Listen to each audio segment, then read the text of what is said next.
The empty tomb. For 2,000 years, skeptics have tried to explain it away. The tomb was found empty 3 days after the crucifixion, and no one, not the Romans, not the Jewish authorities, not a single enemy of the early church, could produce a body. Here's what makes this evidence undeniable.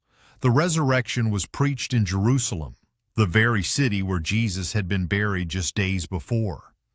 If the tomb still held a corpse, all the authorities had to do was walk to the burial site and present the remains. The movement would have died instantly. But they didn't, because they couldn't. Critics have proposed theories. The disciples stole the body. The women went to the wrong tomb. Jesus never really died, yet each explanation crumbles under scrutiny. The tomb was guarded by Roman soldiers. Multiple witnesses knew the exact location, and the burial account in the Gospels contains grammatical ties to the empty tomb narrative, meaning they are one continuous eyewitness record. Even skeptical historian Michael Grant admitted, if we apply the same criteria we use for any other ancient source, the evidence is firm enough to necessitate the conclusion that the tomb was indeed found empty. Not because he believed in the resurrection, but because the historical data left no other option. The empty tomb stands, not as a theological claim, but as a historical fact that changed everything. Fulfillment of Old Testament prophecies. The mathematical odds alone should make any skeptic pause. Jesus fulfilled not just a handful of prophecies, but over 60 major messianic predictions written centuries before his birth. Mathematician Peter Stoner calculated the probability of one person fulfilling just 8 of these prophecies. The odds? 1 in 100 quadrillion. To visualize that, imagine covering the entire state of Texas with silver dollars 2 feet deep, marking one coin, and then asking a blindfolded person to pick that exact coin on the first try. That's the probability. Now multiply that across all the prophecies Jesus fulfilled. These weren't vague predictions that could apply to anyone. Isaiah described his suffering in detail 700 years before crucifixion was even invented. Micah pinpointed his birthplace, Bethlehem, while Zechariah prophesied he would be betrayed for 30 pieces of silver. Psalm 22 described pierced hands and feet, and that his garments would be divided by casting lots, all centuries before it happened.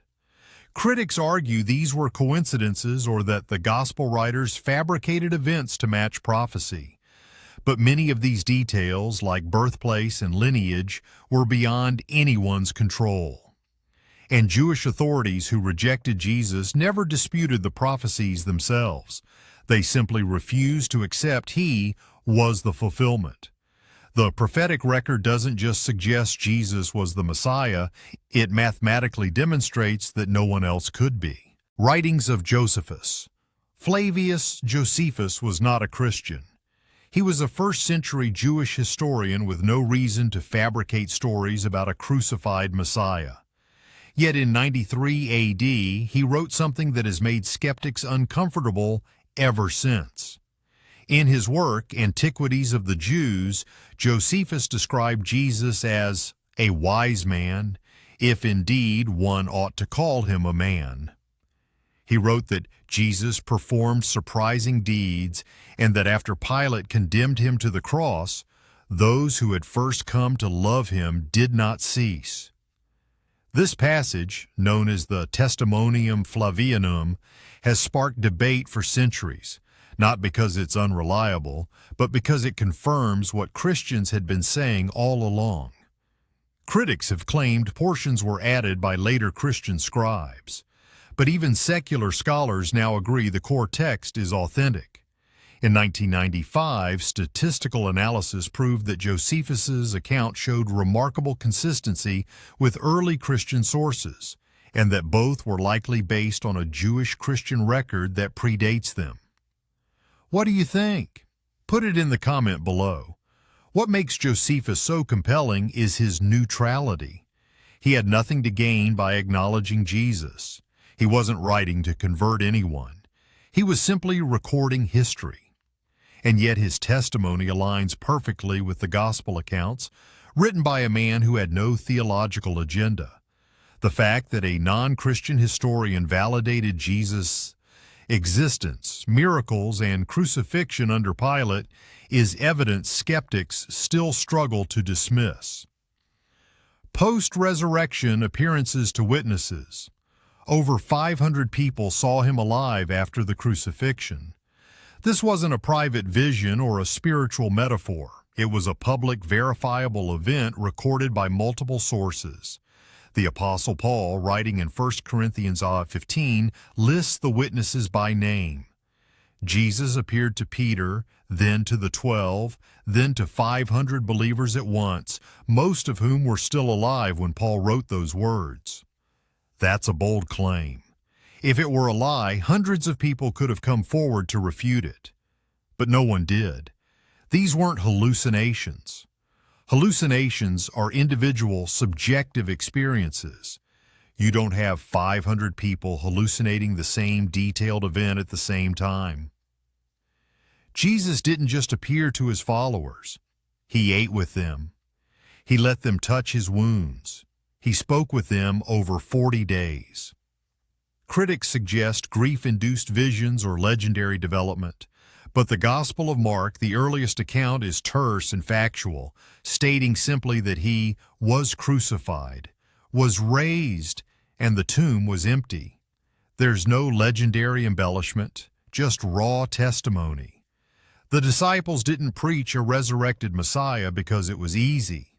They preached it because they had seen him, and that testimony cost many of them their lives. 500 witnesses, not one recanted. Early eyewitness testimony of the apostles. The apostles were not writing from a distance. They were not repeating second-hand accounts. They were eyewitnesses, and that distinction changes everything. When Judas needed to be replaced, the criteria was clear. The replacement had to have been with Jesus from his baptism to his ascension and must have seen the resurrected Lord. This was non-negotiable. The foundation of their testimony was direct observation, not faith in someone else's story. Paul, James, the brother of Jesus, Peter, John, all claimed to have seen the risen Christ with their own eyes. They didn't base their belief on tradition or scripture alone. They testified to what they witnessed firsthand. This makes their willingness to suffer and die fundamentally different from any other religious martyr. People die for lies they believe to be true all the time. But no one willingly dies for a lie they know is false. The apostles were in a unique position. They either saw Jesus alive after his death, or they didn't. There was no room for sincere belief in a falsehood. If the resurrection was a fabrication, they knew it. Yet under threat of persecution, torture, and execution, not one recanted. They went from terrified deserters on Good Friday to bold proclaimers by Pentecost. The only explanation that fits the evidence is the one they gave. They had seen him. Their testimony wasn't secondhand, it was firsthand. And it was unshakable. The Pilate Stone. For centuries, skeptics questioned whether Pontius Pilate even existed. The Gospels named him as the Roman governor who sentenced Jesus to death. But where was the proof outside Scripture?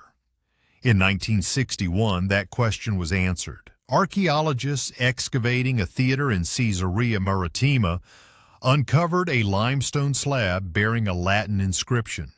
It read, Pontius Pilatus, prefect of Judea.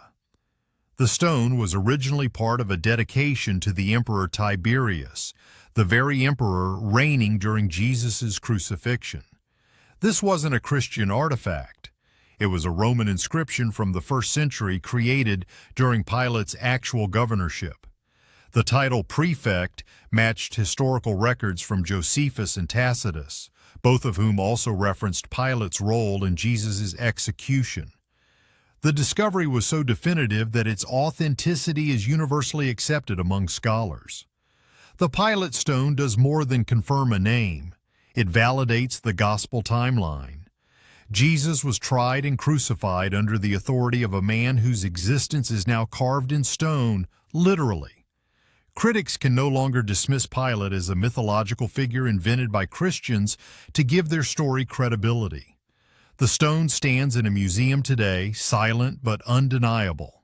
A first-century witness that the man who condemned Jesus to the cross was exactly who the Bible said he was. In the exact place, at the exact time, history and Scripture align. Transformation of the disciples.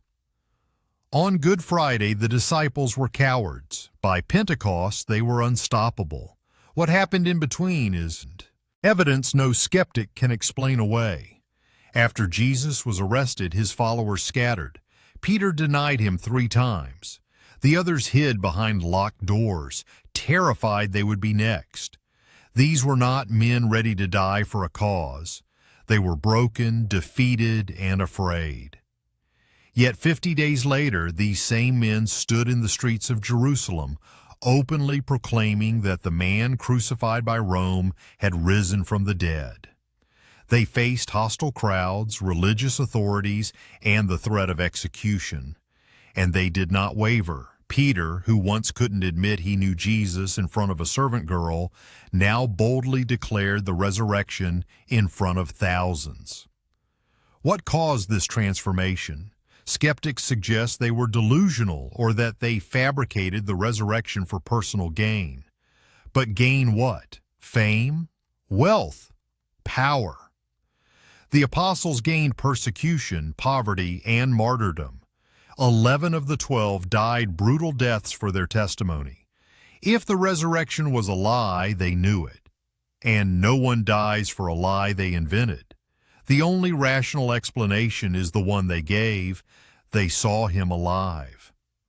That experience turned frightened fishermen into fearless witnesses, not because they believed a story, but because they had encountered the risen Christ themselves. Fear doesn't turn into courage without a reason, and for the disciples, that reason had nail-scarred hands. Writings of Tacitus. Cornelius Tacitus hated Christians. He called their beliefs a mischievous superstition. Yet in 115 A.D., while documenting the Great Fire of Rome, he confirmed something that still haunts skeptics today. In his Annals, Tacitus wrote that Christus, from whom the name had its origin, suffered the extreme penalty during the reign of Tiberius at the hands of one of our procurators, Pontius Pilate. This was not a Christian source. Tacitus had no reason to validate the gospel accounts. He despised the movement, but as a careful historian, he recorded what he knew to be true. What makes Tacitus remarkable is his precision. He identified the time frame, Tiberius's reign. He named the authority, Pontius Pilate. He described the method, the extreme penalty, meaning crucifixion. And he acknowledged that despite Jesus' execution, the movement broke out not only in Judea, the first source of the evil, but even in Rome. This wasn't hearsay. Tacitus had access to Roman records. He wrote decades after the events, giving him historical distance and credibility. He wasn't trying to promote Christianity. He was explaining why Nero blamed Christians for the fire and persecuted them. Yet in doing so, he confirmed the central claims of the Gospels. Even a hostile witness testified to the truth. Jesus was real. He was crucified under Pilate, and his followers spread despite violent opposition. When your enemies confirm your story, Tim, it's no longer just a story. If you like our content, consider subscribing. Or if some topics didn't make the list, or if there's something you want us to feature, please leave it in the comments.